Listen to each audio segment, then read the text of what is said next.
going to now look at a formal definition of what the integral is. But before we do that, let's just recap on the previous video and what we were talking about.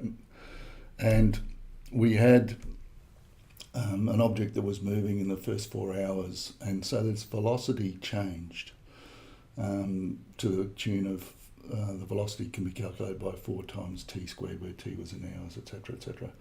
And we talked about taking rectangles, just splitting this up into strips and taking rectangles and finding the area of those rectangles. And we found that the smaller the rectangles got, so if we got really, really small rectangles and just calculated the area of that, we would get a very close approximation to the distance that the object travelled in the first 4 hours. We know that distance is equal to speed multiplied by time.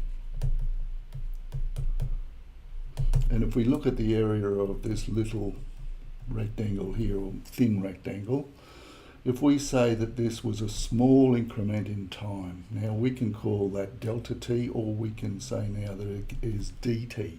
dt is just a small increment of time. And if we calculated the actual velocity at that point, so we could calculate that, so that would be the length of that rectangle. dt would be the width of the rectangle. If we did an infinite number of these little rectangles, we would get the exact distance it would travel. It would actually work out the area of all the individual the infinite number of rectangles, and each of those rectangles would be time times velocity or speed, which gives us the distance.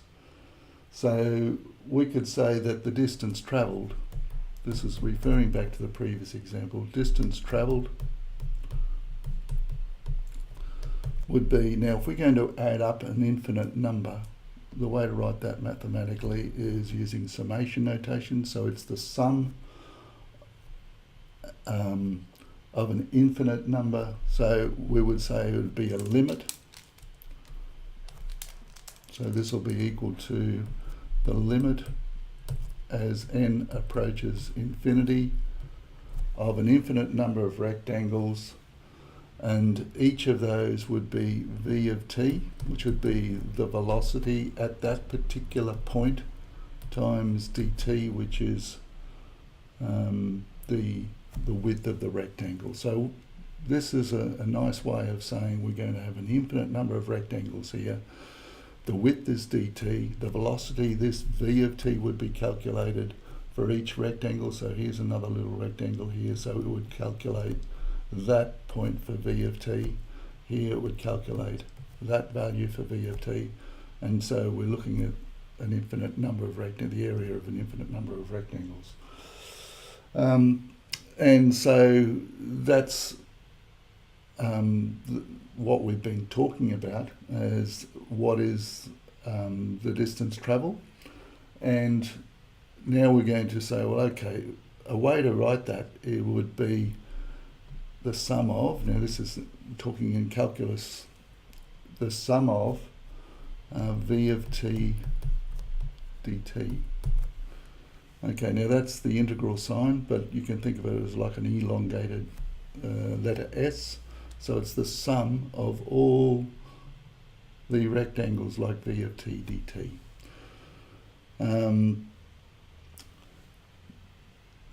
That's a formal definition of what the integral is. This is called the integrand.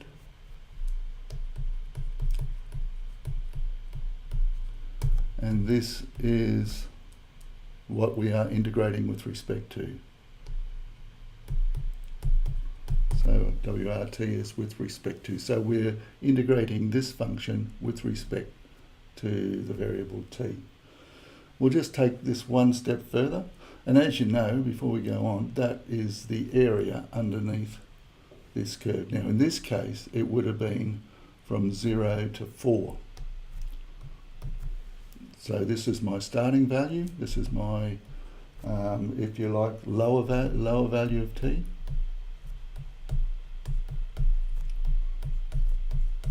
And this will be my upper value of t. So we're going from 0 here all the way up to 4. So this is my upper value of t, whatever the variable is here. Okay, so let's just go one step further here, and we'll say given some function, so now let's go in terms of function of x. So here's x and y is equal to a function of x, and here's my function. I wanted to find the area under that curve between those two values. So this area here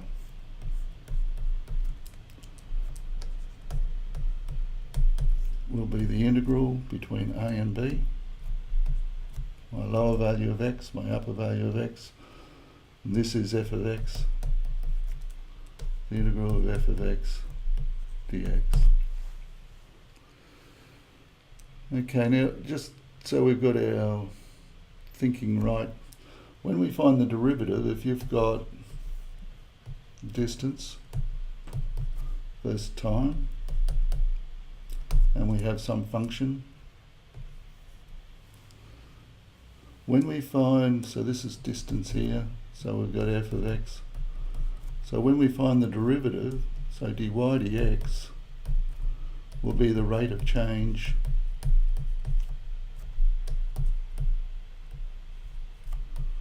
of y with respect to x. And as you've seen graphically, that is the gradient of the tangent at that point there. So if this is distance and time, dy dx, when you find the rate of change of distance with respect to time, and in this case that will be velocity or speed.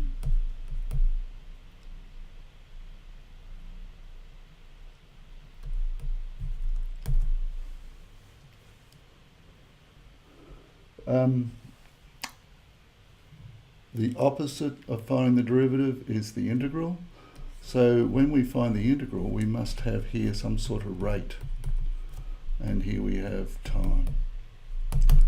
So if the rate is kilometers per hour or liters per minute, if you have flow of water, this function here could be a rate function. Now when we integrate, so this is another function of x, let's just call it g of x. When we integrate g of x dx, if this is, say the rate is, just say liters per minute, and this is time in minutes, when we integrate that, we'll actually get a quantity. In this case, it'll be in liters. So when we integrate, we get the actual quantity. When we differentiate, we get the rate. So one's the opposite, if you like, of the other. The integral would actually be the area if we went between A and B. So this would be the quantity. So if you wanted to know if the